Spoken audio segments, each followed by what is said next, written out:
കർണാടകയിലെ ഷിരൂരിൽ മണ്ണിടിച്ചിലിൽ കാണാതായ കോഴിക്കോട് സ്വദേശി അർജുനു വേണ്ടി ഗംഗാവലി പുഴയിലിറങ്ങിയുള്ള തെരച്ചിൽ തുടരുകയാണ്.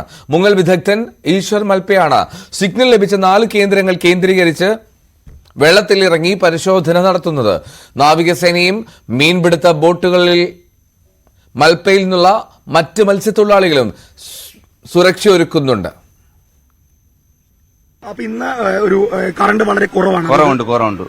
പിന്നെ നേരത്തെ പറഞ്ഞിരുന്നു ഈ തടി ഉണ്ട് എന്നൊക്കെ പറഞ്ഞിരുന്നു. അപ്പൊ ആ തടി എങ്ങനെ നീക്കും? ഇന്ന് നീക്കുമോ? ഇന്ന് തടി അവിടെ ഒരു അടയാക്കിയിട്ടുണ്ട്. അവിടെ ഒരു ബോയ് ആക്കിയിട്ടുണ്ട്. അതിനെ എടുക്കാൻ ഇപ്പായിട്ട് ക്യാപിറ്റലിന്റെ വയർമാൻ ഇവരെല്ലാം ആൾക്കാർ വന്നിട്ടുണ്ട്. അതിനെ ഒരു മേലെ കയറിട്ട് അത് എടുക്കും. അതിലെ മുன்னாടി ഒരു 4ാമത്തെ പോയിന്റ് വരുന്നുണ്ട്. ആ പോയിന്റിനേക്ക് ഞങ്ങൾ സെർച്ച് വേണം. ഇന്ന് പിന്നെ ഇപ്പോ പുഴ അനുകൂലമാണെന്ന് പറഞ്ഞു. മഴയും കൂടി മഴ ഇല്ലാത്തൊരു സാഹചര്യം ഉണ്ടാവുകയാണെങ്കിൽ നമുക്ക് ഇന്ന് പൂർത്തിയാക്കാൻ പറ്റും. എല്ലാവർക്കും ഇന്ന് ഒള്ളെ നല്ല ഇതുണ്ട്.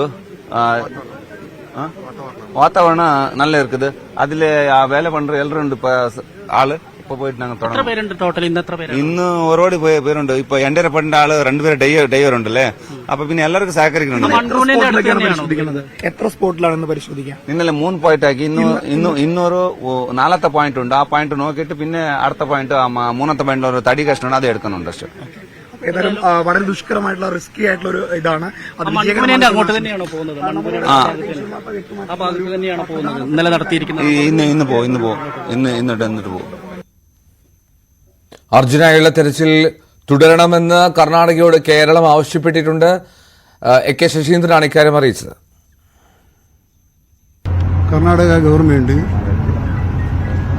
കേരളത്തിന്റെ ബഹുമാനപ്പെട്ട മുഖ്യമന്ത്രി അഭ്യർത്ഥിച്ചതുപോലെ അന്വേഷണം ഊർജിതമാക്കുകയും അർജുൻ ഉൾപ്പെടെയുള്ളവരെ കണ്ടെത്തുകയും ചെയ്യുമെന്നാണ് ഞങ്ങൾ ആഗ്രഹിക്കുന്നത്.